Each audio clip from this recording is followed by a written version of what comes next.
Good morning. Good morning. And welcome to the Emmanuel Lutheran Church, member of the Evangelical Lutheran Synod on this 13th Sunday after Trinity.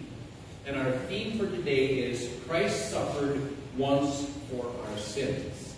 And we begin with our first hymn, hymn number 59.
We begin on page 15 in the front of the hymns.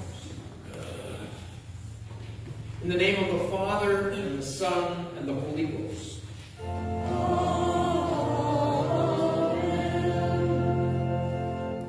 Beloved in the Lord, let us draw near with a true heart, confess our sins unto God our Father, beseeching Him in the name of our Lord Jesus Christ to grant us forgiveness.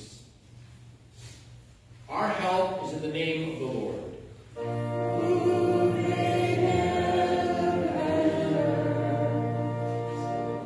I said, I will confess my transgressions unto the Lord.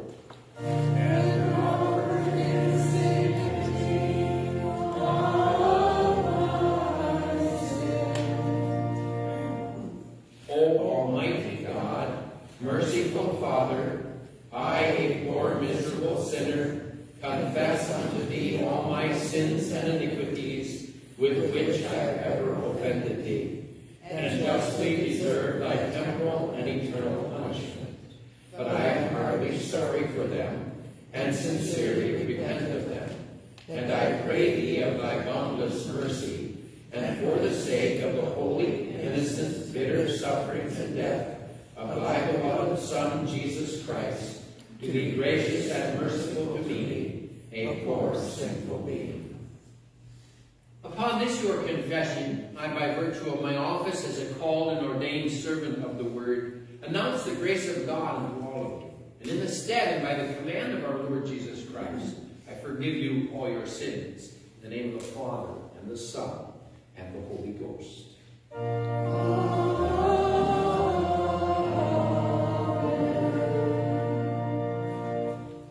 The psalm of the day ponders the problems of the suffering of God's people Israel at the hands of an ungodly nation. It is also very useful for us as we face problems and want to question God as to how can He allow such injustice. We join in Psalm 73 and we read that response. Surely God is good to Israel, to those who are pure in heart. But as for me, my feet had almost slipped. I had nearly lost my foothold. For I envied the arrogant when I saw the prosperity of the wicked. They have no sorrows. Their bodies are healthy and strong. They are free from the burdens common to man. They are not plagued by human ills. Therefore pride is their necklace. They clothe themselves with violence. From their callous hearts comes iniquity. The evil conceits of their minds know no limits. They scoff and speak with malice. In their arrogance they threaten oppression. Their mouths lay claim to heaven, and their tongues take possession of the earth. Therefore their people turn to them and drink up waters in abundance. They say, how can God know? Does the Most High have knowledge? This is what the wicked are like, always carefree. They decrease in wealth. Glory be to the Father, and to the Son, and to the Holy Ghost, as it was in the beginning, is now, and ever shall be, world without end. Amen. Lord, have mercy upon us. Christ, have mercy upon us. Lord, have mercy upon us. Glory be to God on high, and on earth peace, goodwill for men. We praise Thee, we bless Thee, we worship Thee, we glorify Thee, we give thanks to Thee for Thy great glory.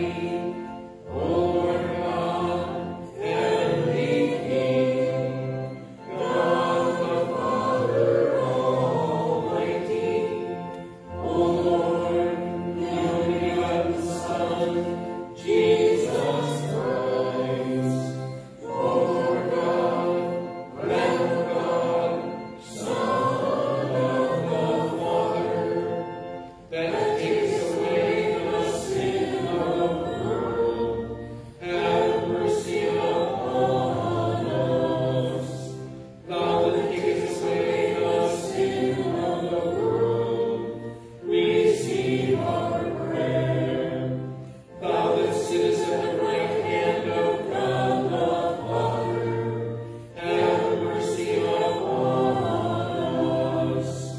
For thou only art holy, thou only art the Lord, thou only, O Christ, with the Holy Ghost, art most high in the glory of God the Father.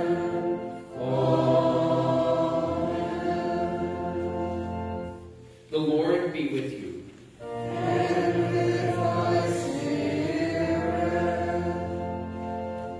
Let us pray.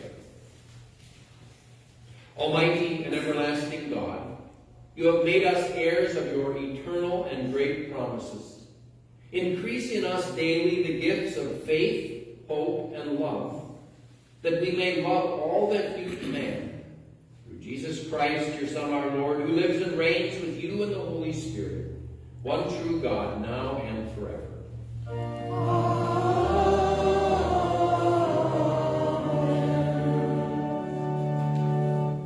Please be seated for the readings.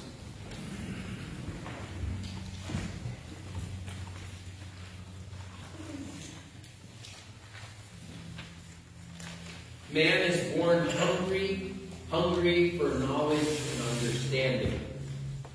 So driven to learn, unfortunately, our sinful natures, the world, and Satan renders us incapable of discovering the truth.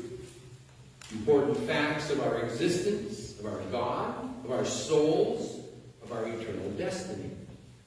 But God rescues us from these hunger pains and starvation by His holy word. He gives us knowledge, a life-giving truth that fills and frees us. In our first lesson, God spoke to Moses and told him these words, "I am the Lord your God." He warned them that they must follow Him and not the sinful people in which lived by them.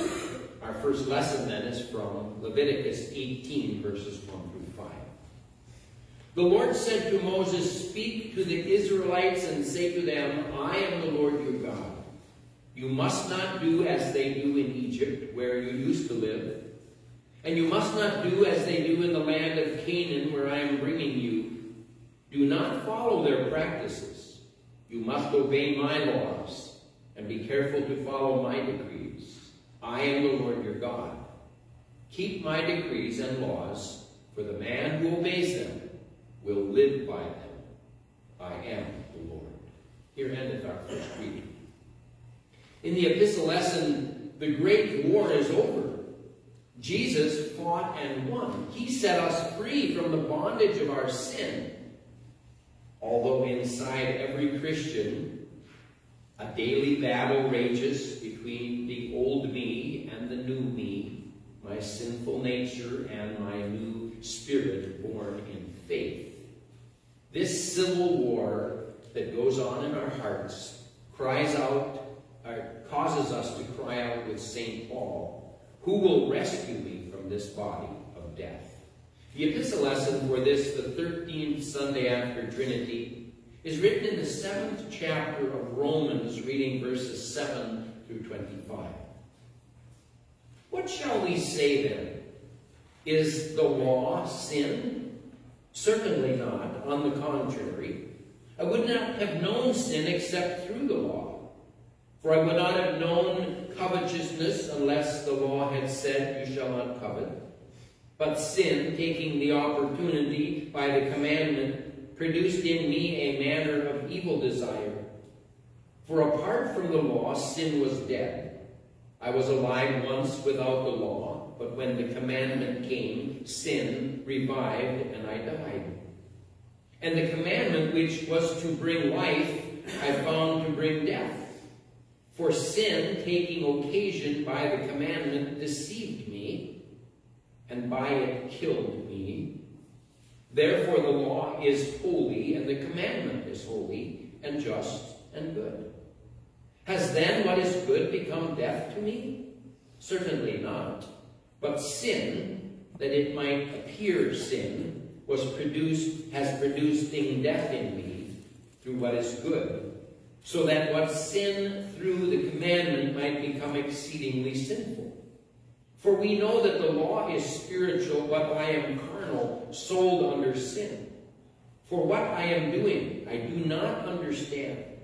For what I will to do, that I do not practice. But what I hate, that I do. If then I do what I will not to do, I agree with the law that is good. But now it is no longer I who do it, but sin that dwells in me. For I know that in me, that is in my flesh, nothing good dwells. For to will is present with me, but how to perform what is good I do not find. For the good that I will to do, I do not do, but the evil that I will not to do, that I practice. Now if I do what I will not to do, it is no longer I who do it, but sin that dwells in me. I find then a law, that evil is present within me, the one who wills to do good. For I delight in the law of God according to the inward man. But I see another law in my members, warning against the law of my mind and bringing me into captivity to the law of sin, which is in my members. O wretched man that I am, who will deliver me from this body of death? I thank God through Jesus Christ our Lord. So then, with the mind I myself serve the law of God, but with the flesh the law of sin. Here endeth our epistle. We join in the gradual. Alleluia. Sing aloud unto God our strength. Make a joyful noise unto the God of Jacob.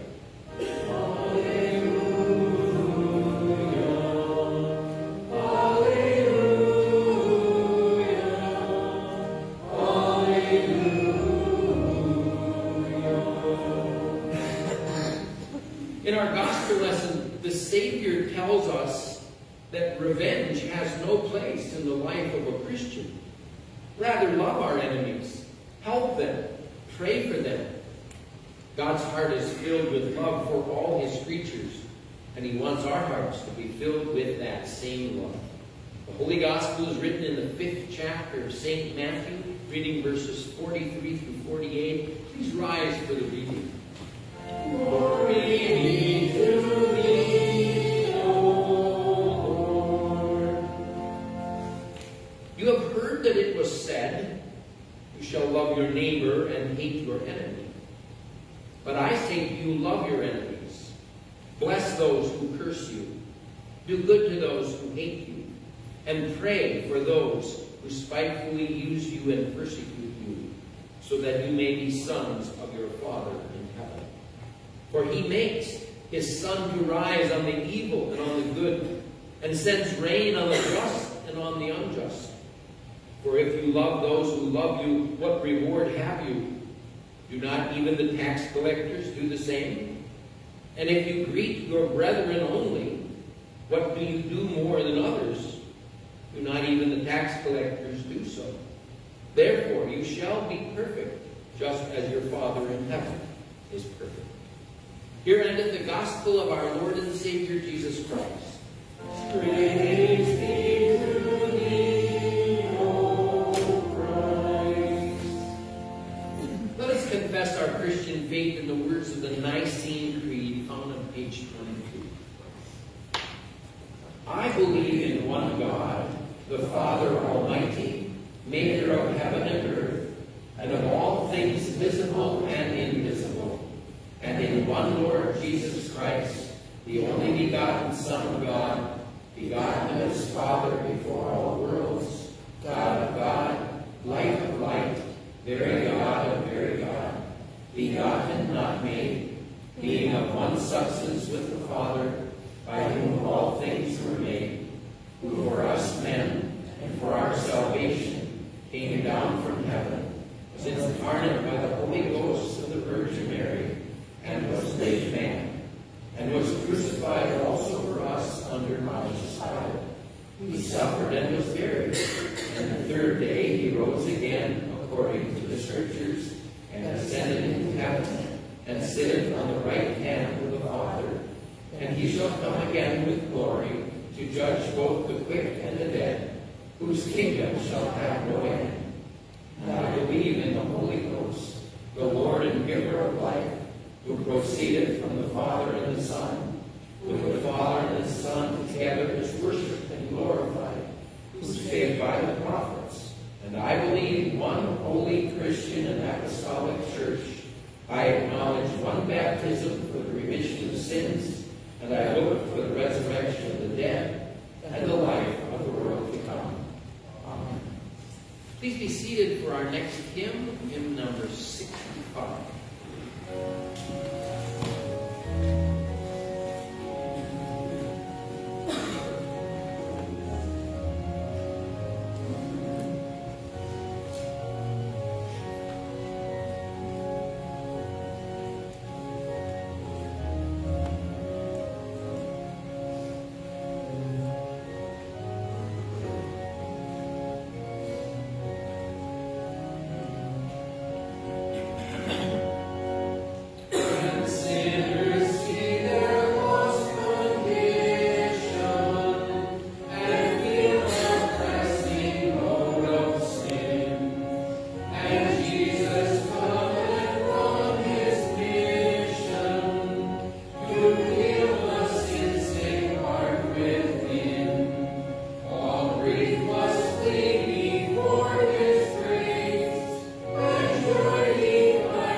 Heavenly Father, help us always to believe your teachings from the Bible and know that they are based on your holy word. And when we hear and study it, help us to understand and learn what is being said to us. We ask this all in Jesus' name. Praise be to the God and Father of our Lord Jesus Christ. In his great mercy, he has given us new birth in a living hope through the resurrection of Jesus Christ from the dead, and into an inheritance that can never perish, spoil, or fade, kept in heaven for you. Amen. Our text is written in the 3rd chapter of 1 Peter, reading verses 18 through 22. We read as follows in Jesus' name. For Christ also suffered once for sin, the just for the unjust, that he might bring us to God, being put to death in the flesh, made alive by the Spirit, by whom also he went and preached to the spirits in prison, who formerly were disobedient, when once the divine long-suffering waited in the days of Noah, while the ark was being prepared, in which a few, that is, 8 souls, were saved through water. And corresponding to that, baptism now saves you, not the removal of dirt from the body, but the guarantee of a good conscience before God through the resurrection of Jesus Christ. He went to heaven and is at the right hand of God, with angels, authorities, and power made subject to him. O Lord, sanctify us by your truth. Your word is truth. Amen. Have you ever wondered why in the Apostles' Creed we say he descended into hell? Here in this text from 1 Peter chapter 3, we read how Jesus went and preached to the spirits in prison. And because what we know, believe, and confess in the Apostles' Creed is taken from Holy Scriptures, we show that we respect God's Word when we humbly let them speak to us. This is our goal every time that we study and hear from God's Word, that we learn and better understand what's being said to us. So today we ask God, the Holy Spirit, to guide us so that we may understand God's Word correctly as we see how Christ suffered once for our sins, which is our theme. In the name of Jesus Christ, who descended into hell to proclaim his victory, dear fellow redeemed. Have you ever had the opportunity to visit someone in prison or in jail? In my years of serving as a pastor, I have had the opportunity to visit people in jail. And I can tell you, I found it very uncomfortable to enter prison where multiple heavy steel doors were locked behind me. And I always felt relief when those doors were open and I was locked out and not in. My purpose in visiting people in prison was to bring them the Word of God. They also needed to hear the law and gospel just as we do. To hear the truth, as the Apostle Peter does here. For Christ also suffered once for sin, the just for the unjust, that he might bring us to God. So it isn't only those in prison who need to hear these words. We are no less sinners than those who are or have been incarcerated. For this reason, it is important that we remember that we are included among those who are called here the unjust. Because sometimes we have difficulty in seeing the truth about ourselves. We like to grade ourselves on a curve and give ourselves a break, we want to think that we are better than others. God has given us His law, even written it into our hearts, and He has given us a conscience so that we see that we have sinned. We are unjust before God, and God's law shows us that we have not put God's word first in our lives. The law shows us that we have been disobedient, for instance, to His representatives, both our parents at home and even others who He has placed over us. It shows us that if we gossip, we are breaking God's law, tearing down the reputation of others. And God reminds us that once we have heard the law, if we say we have no sin, we deceive ourselves and the truth is not in us. Because the law shows plainly, and we must confess that we are guilty sinners. It is then, dear brothers and sisters in Christ, that we and all men need to hear the good news that Christ was sent to suffer for an atonement for our sins. Jesus Himself is called the just here for a good reason. He is the only human being without sin. He earned favor with God by His sinless life, but then, in a twist that only God's amazing love could devise, He was the one who suffered instead of us to bring us to God. And it is by faith in Christ, whether in jail, prison, or a free citizen, that we are on the right terms with God. Yes, guilty sinners need to be directed to Christ, who has made all things right before God. Because Jesus didn't only suffer and die for our sins, but for the sins of the whole world.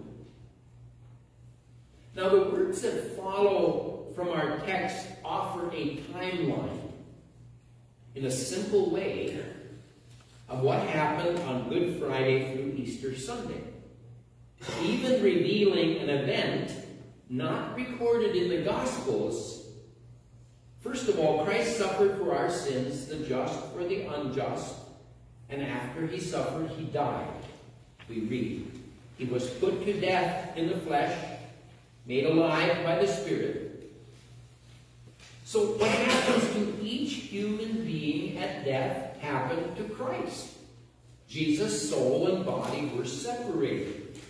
The Gospel writers of Matthew and John bear witness to this event, which tell us Jesus cried out again with a loud voice and yielded up His spirit. And again, bowing His head, He gave up His spirit. And as we know, Jesus' body hung on the cross until it was taken down by Joseph of Arimathea and Nicodemus. But His soul was received into the Father's hands. Then the body was removed from the cross, laid in the tomb on Good Friday afternoon before 6 p.m. This partly embalmed body of Christ remained in the grave until the first day of the week, a day that we know as Easter Sunday. But the next event revealed in this divine timeline is not the resurrection of Jesus. It says that Jesus was revived, made alive, His soul and body rejoined. So while every other sacrifice ever given for sin stayed dead, Christ, the one true sacrifice for all, returned to life. And then He went and preached to the spirits in prison. Now let's take a closer look at what is said here.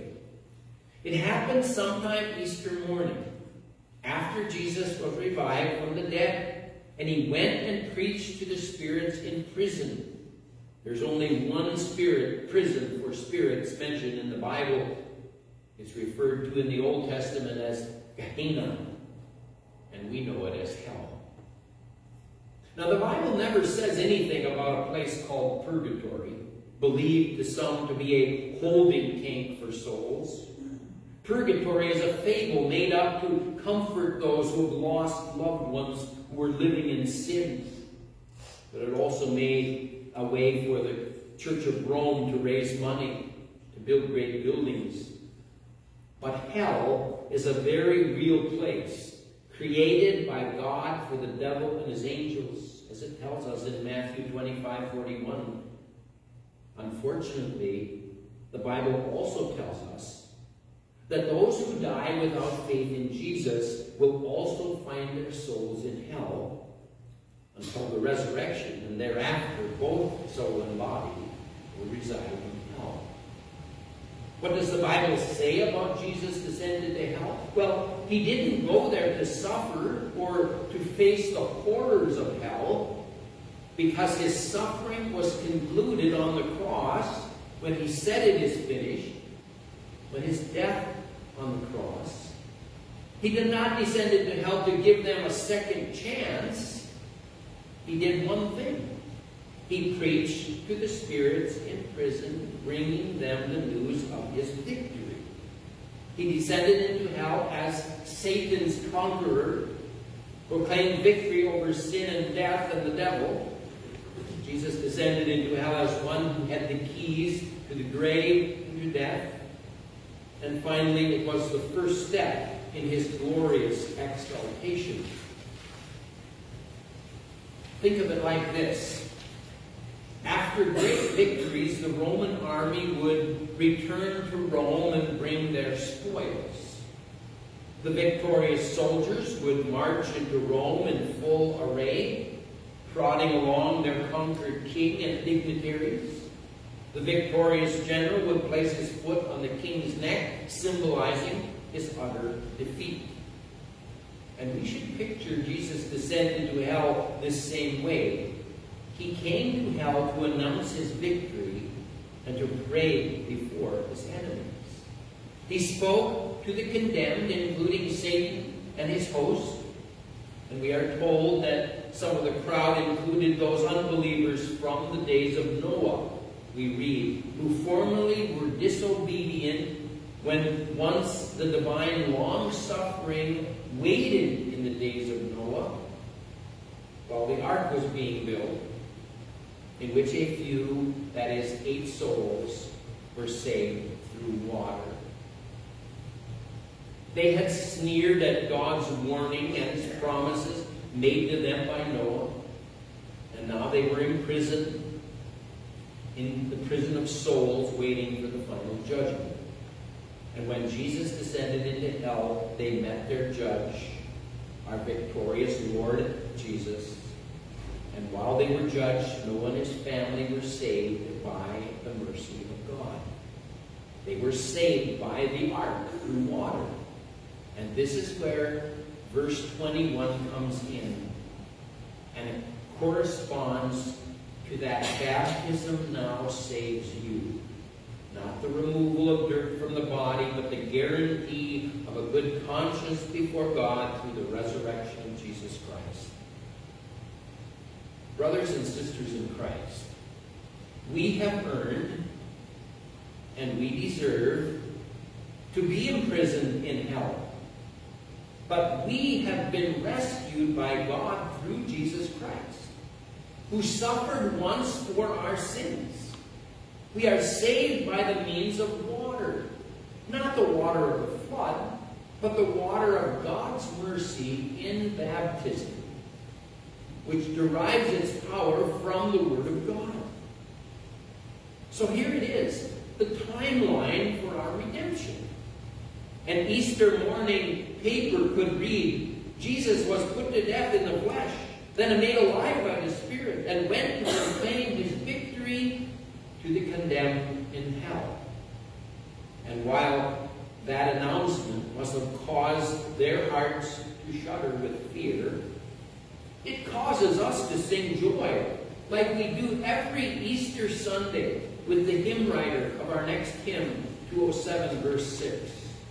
For the joy thy advent gave me, for thy holy precious word, For thy baptism which doth save me, for thy blessed communion board, for thy death, thy bitter scorn, for thy resurrection morn. Lord, I thank thee and extol thee, and in heaven I shall behold thee. Amen. Please rise for the blessing. And now may the peace of God, which passes all our understanding, keep our hearts and minds through Christ Jesus. Amen.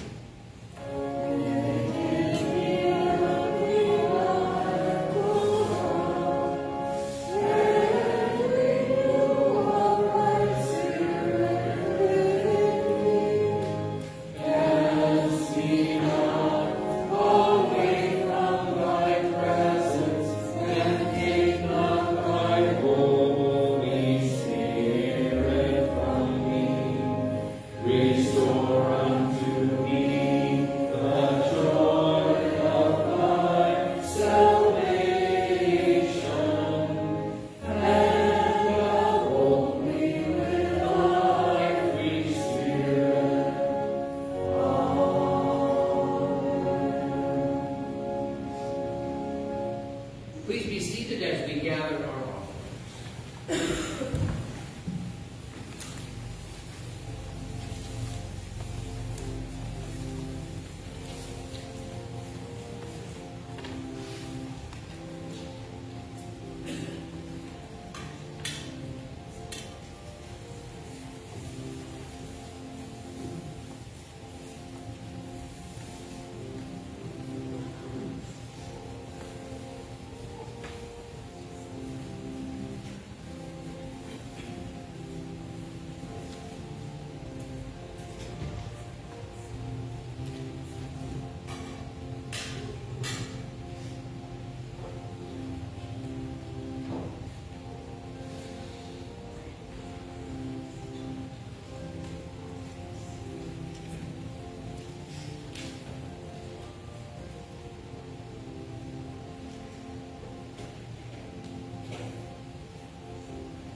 Please rise for prayer.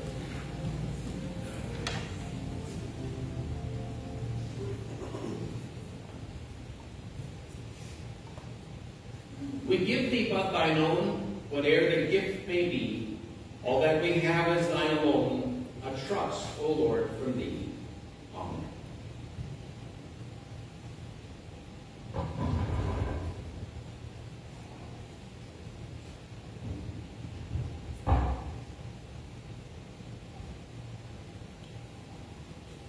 Lord God, Heavenly Father, we thank you for the gift of marriage, that you have kept it here among us.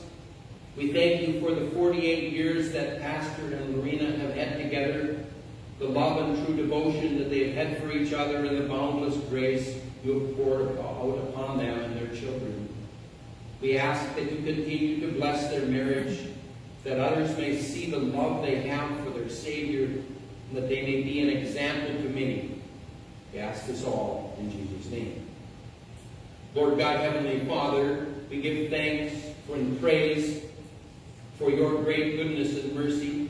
You sent your only begotten Son to become incarnate, to redeem us from sin and everlasting death. We ask you to enlighten our hearts by your Holy Spirit through the means of grace, that we evermore may give you thanks for your grace, and may we comfort ourselves with the same in all time of tribulation and temptation.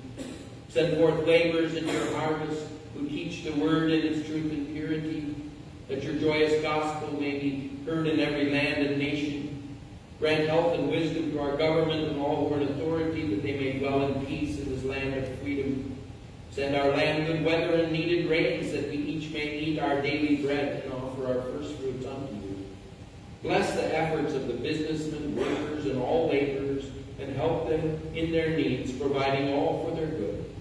Protect our homes and families from all danger of body and soul, that we may live a life pleasing to you here on earth and hereafter in eternity with you and all our brothers who have gone before us.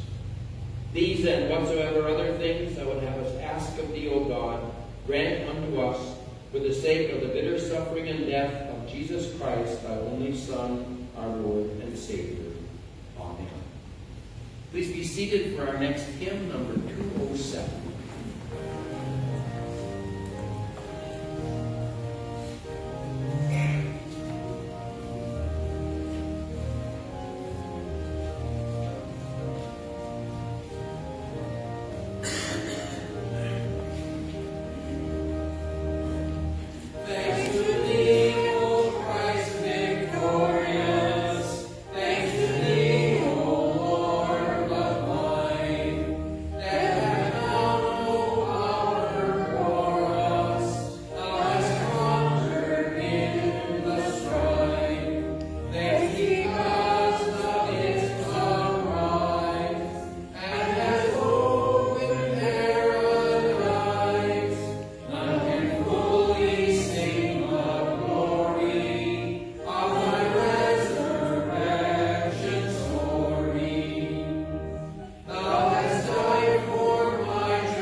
Please rise as we continue with the preface on page 24.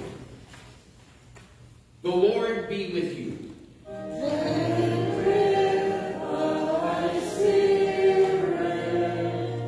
Lift up your hearts. We lift them up unto the Lord. Let us give thanks to the Lord our God. It is meet and right so to do. It is truly meet, right, and salutary that we should at all times and in all places give thanks unto thee, O Lord, Holy Father, Almighty, everlasting God, who with thy only begotten Son and the Holy Ghost art one God and one Lord, and in the confession of the only true God we worship the Trinity in person and the unity in substance of majesty co-equal. Therefore with angels and archangels, with all the company of heaven, we laud and magnify thy glorious name, evermore praising thee and saying, Holy, holy, holy Lord God of Sabaoth.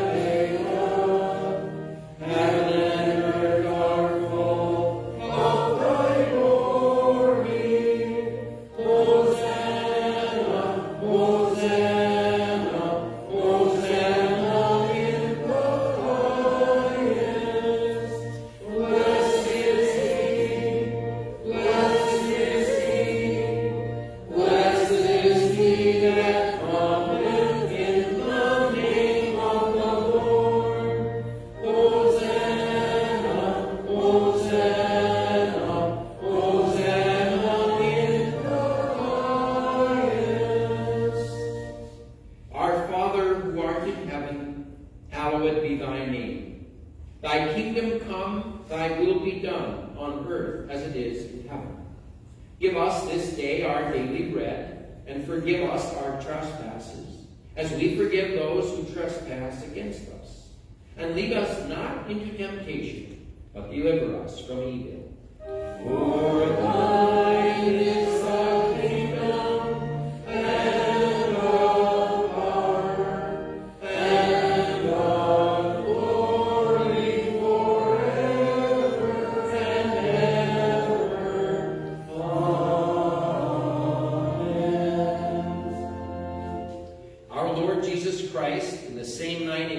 was betrayed, he took bread, and when he had given thanks, he brake and gave it to his disciples, saying, Take, eat, this is my body, which is given for you. This do in remembrance of me. After the same manner also he took the cup, when he had supped, and when he had given thanks, and gave it to them, saying, Drink ye all of it. This cup is the New Testament in my blood, which is shed for you for the remission of sins. This do as oft as you drink it in remembrance of me. The peace of the Lord be with you always.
Please be seated and come forward at the direction of the ushers, where all things are noted.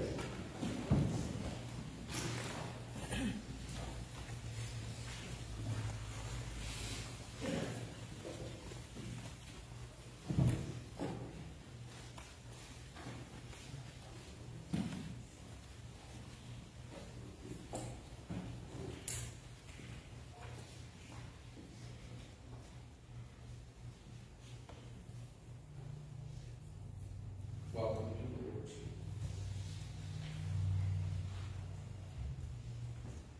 Take and eat.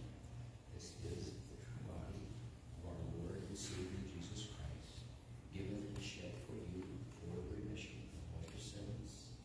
Take and eat. This is the true body of our Lord and Savior Jesus Christ, given and shed for you for the remission of all your sins.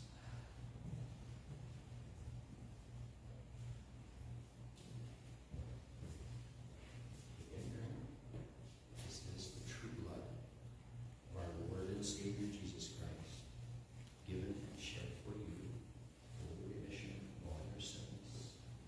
Take and drink. This is the true blood of our Lord and Savior Jesus Christ, given and shed for you for the remission of all your sins. Our crucified and risen Lord Jesus Christ has now bestowed upon you his holy body and blood, whereby he has made full satisfaction for all of your sins, strengthens and preserves you in true faith unto everlasting life. Peace be with you. Depart in peace. Amen.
Please rise as we continue with the Nunc Dimittis on page 29.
We thank thee that for his sake thou hast given us pardon and peace in this sacrament.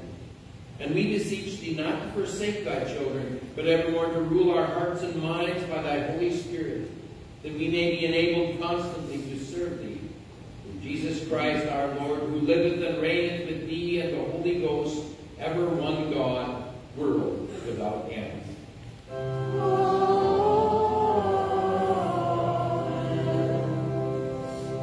The Lord be with you. And with thy spirit. Bless we the Lord. Thanks be to God. Now may the Lord bless you and keep you. May the Lord make his face to shine upon you and be gracious unto you. May the Lord lift up his countenance upon you and give you his peace.